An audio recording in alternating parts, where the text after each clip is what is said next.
Welcome to Trader Talk, where we dish out the latest Wall Street buzz to keep your portfolio sizzling. I'm Kenny Polcari, coming to you live from the Yahoo Finance headquarters in the heart of New York City, a global hub where deals are made, fortunes are built, and the next market move is always just around the corner. Coming up, I'll give you my big take on the VIX and then sit down with RBC Capital Markets Head of Derivative Strategy, Amy Wu Silverman. And I'll share with you my lemon ricotta fettuccine recipe at the end. Now, let's jump into my big take. It always feels safest right before it gets dangerous. When you see the VIX at its lowest, when your account is up and the headlines are quiet, that's when most investors let their guard down. But the truth is, in today's market, peace is only an illusion. One unexpected Trump tweet can instantly send stocks into a tailspin, even if nothing really in the world has changed. Why?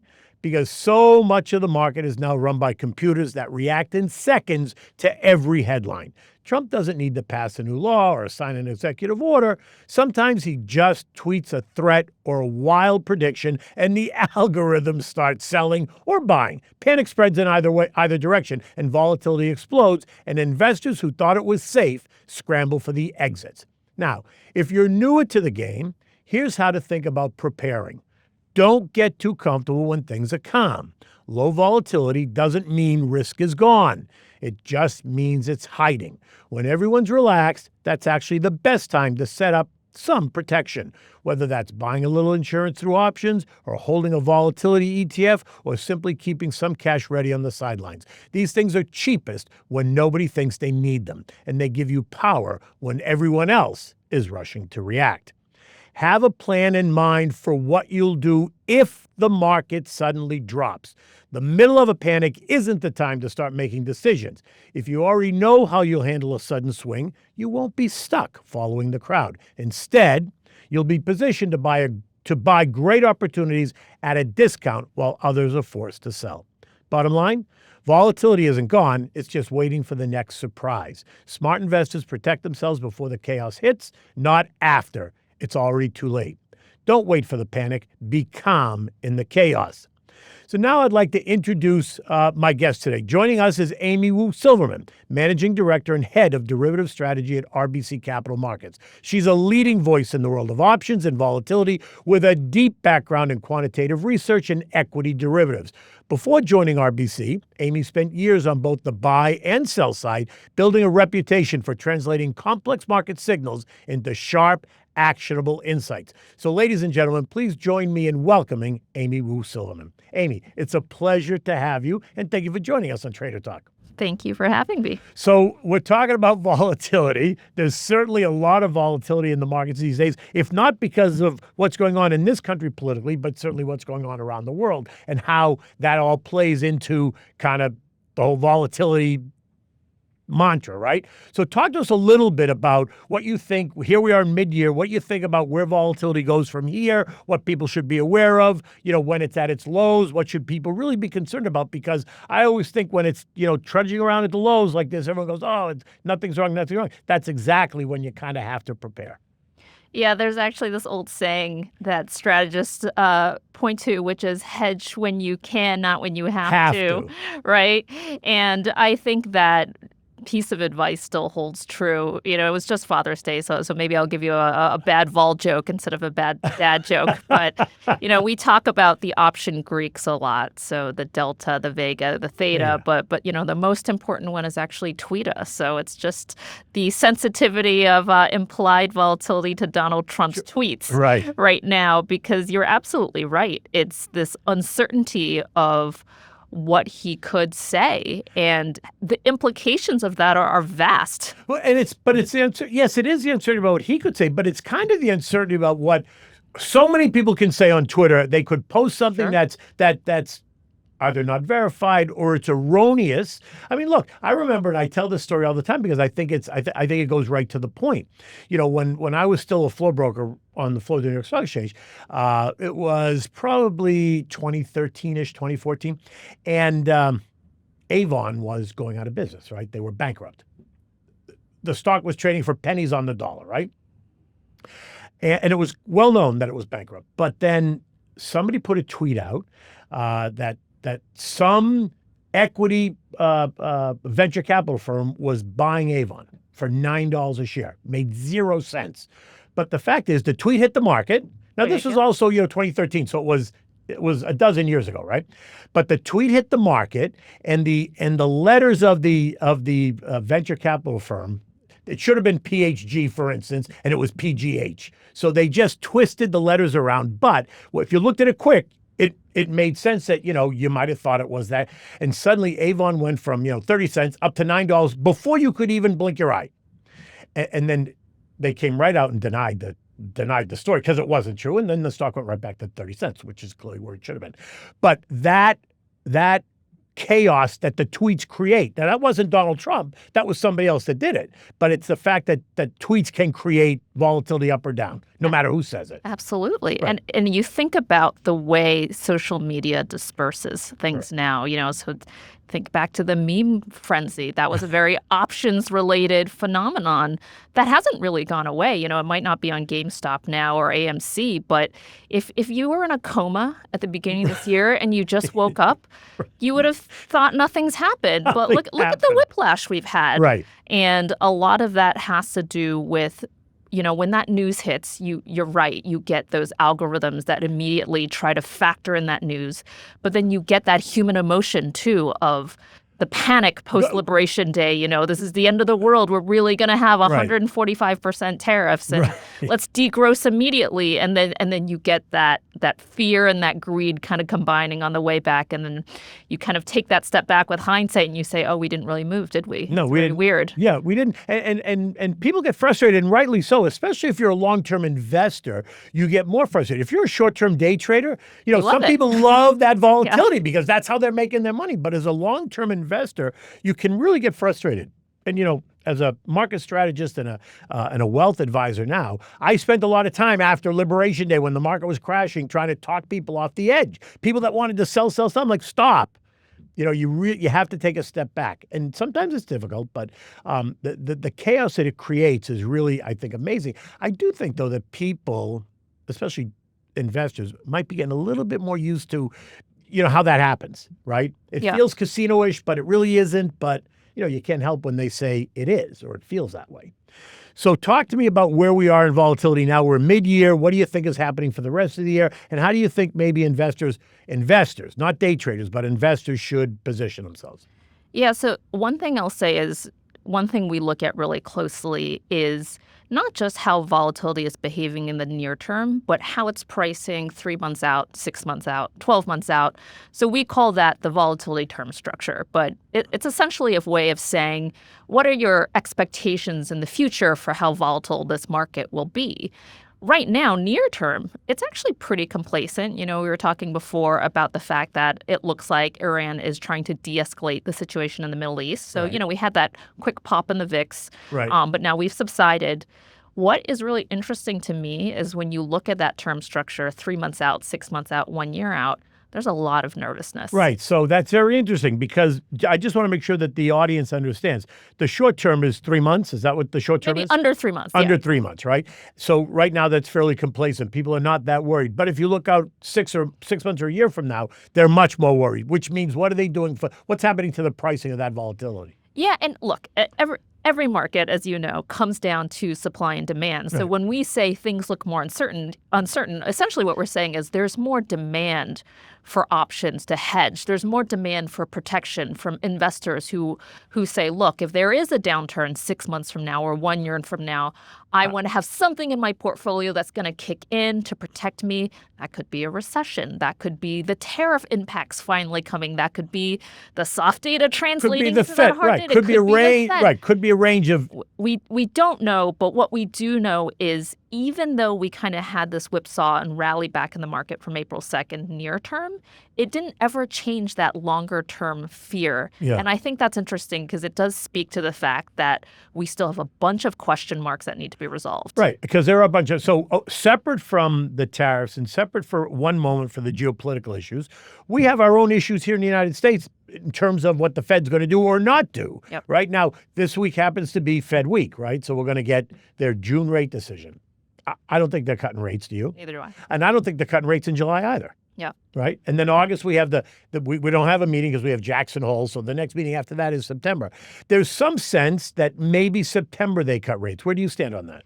And so what I think is about interesting is that term structure inflection, I think, is pricing that could happen. Because the other thing that I think this gets lost a little, but the demand for options doesn't always have to be to the downside. It could be to the upside. It doesn't really matter, right? It's just that if the demand is increasing, you're going to see that reflected in the volatility. So it could be saying the market's just going to have a big move.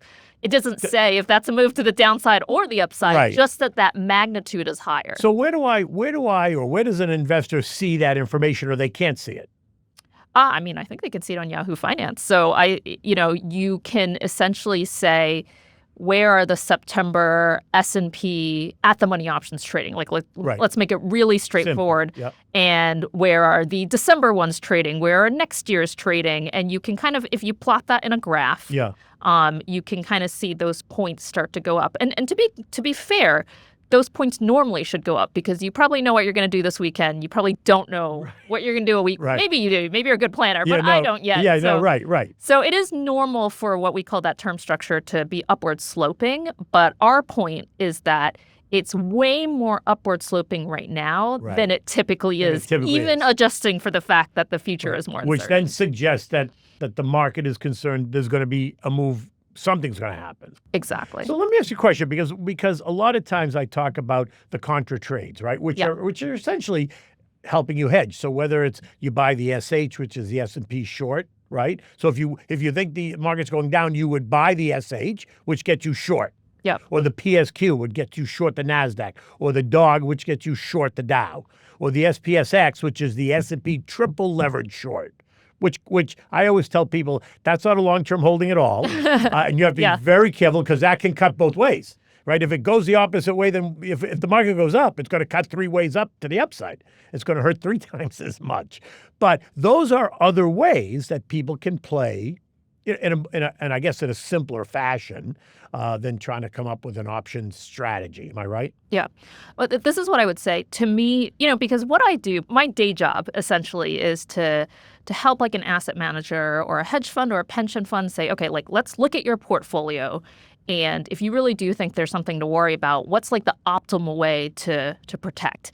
But for someone who has their own personal portfolio, right, the most important thing is, what do you need the money for? Do you need it right now? Right. Do you need it 30? If you need it 30 years from now, don't do anything. 100%. Right? But if you need it 1 year from now because your kid's about to go to college and you need that liquidity, then that hedge is essentially a way of saying, I'm going to lock in this amount that I need, and I'm paying a little to do that, but the same way you have insurance. That's what it is. All right. Hold on 1 second. We're going to take a break. We'll come right back.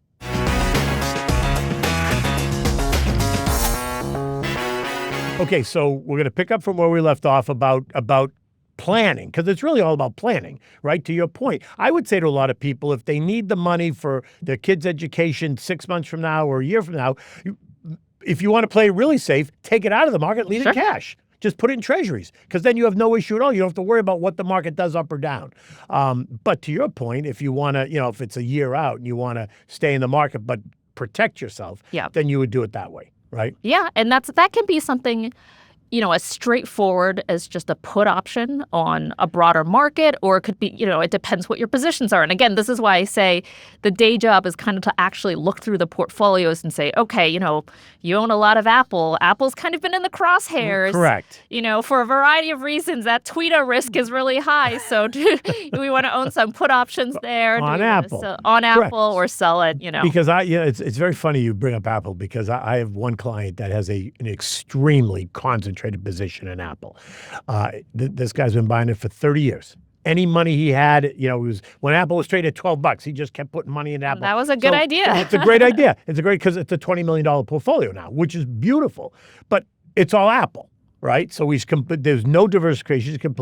He's completely at risk, right? Now, Apple's under pressure, to your point. And so, this particular portfolio has had a volatile time. But trying to hedge it, trying to create some income, because you can certainly create income from a portfolio like that as well.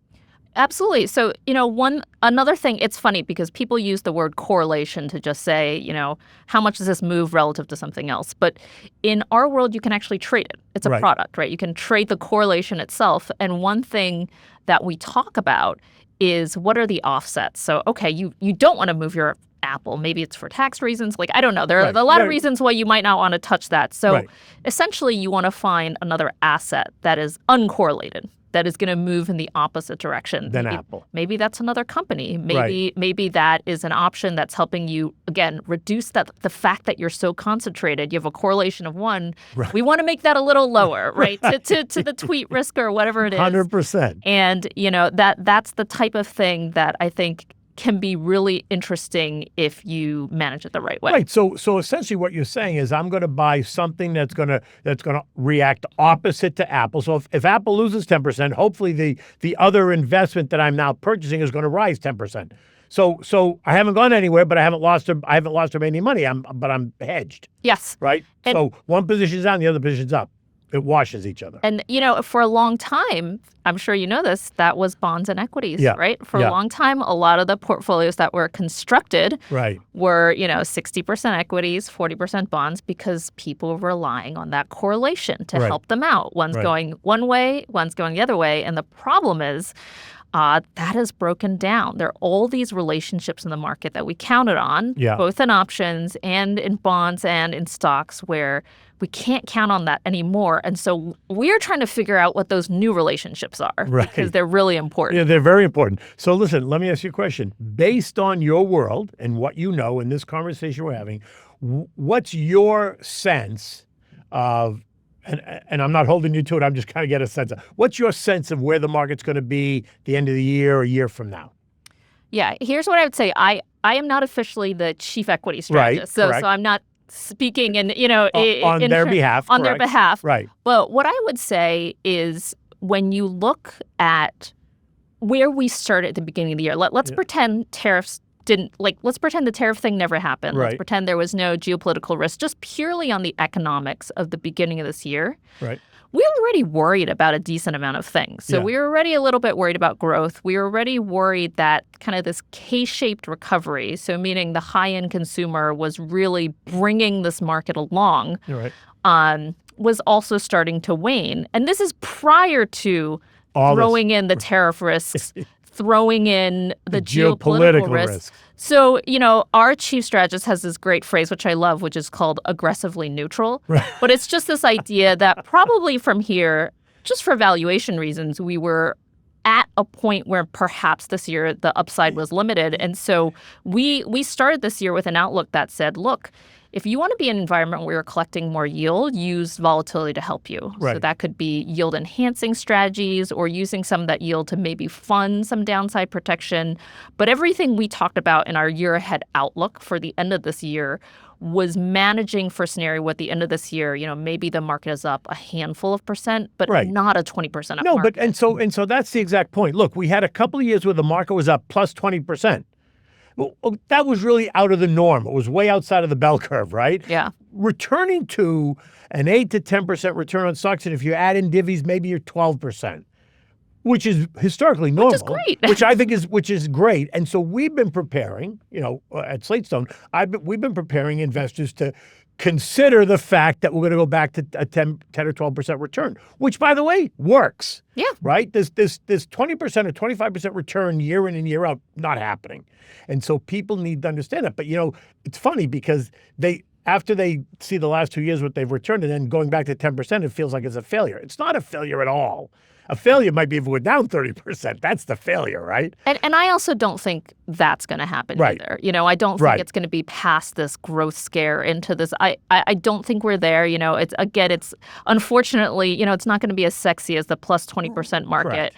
but it won't be a 2008 either. Yeah, no, absolutely not a 2008. I don't think that's going to happen. But to your point, I don't think it's going to be another multiple 25+%. You know what I mean? I just don't see it. Yeah.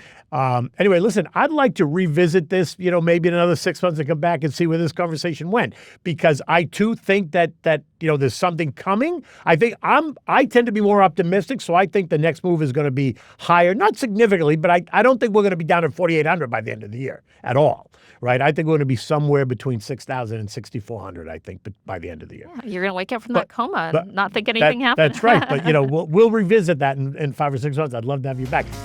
In the meantime, you know how I end every podcast with a recipe, and today I thought I'd feature this, and I made it yesterday for Father's Day. It was delicious. This lemon ricotta pasta, right? It's a dish that really reflects Southern Italian cooking. It's fresh, it's seasonal, it's just simple and beautiful. Its roots can be traced back to Campania and Sicily, where lemons grow in abundance, along with sun-drenched coastlines, and the ricotta is a staple in both sweet and savory dishes, right? Ricotta itself dates all the way back to Roman times, and its main name actually means recooked, referring to how it's made from the whey left over in the cheese production. In southern Italy, fresh ricotta is prized for its creamy, slightly sweet flavor and is often paired with citrus to highlight the freshness. The idea of combining lemon and ricotta with pasta emerged as a way to create a luxurious feeling dish without meat, especially during lean times or even during Lent, when a lot of Italians don't eat meat, right? Lemon adds brightness, cutting through the richness of the cheese, while the pasta water, which I call tears of the gods, helps to emulsify it all into a light, creamy sauce. It's a warm weather favorite today for good reason. It's quick, it's elegant, and it's full of Mediterranean sunshine in every bite. You can scan the QR code that's on the screen to get the full recipe, and you can thank me later for that. Look, that's a wrap for today's Trader Talk, but the conversation will keep going. Subscribe on Apple Podcasts, Spotify, Amazon Music, or wherever you get your podcasts. You got a question or a topic you'd like me to cover? Email us at tradertalk@yahooinc.com, because I'm always listening. Until next time, stay sharp, stay calm, stay disciplined, and stay in touch. Take good care.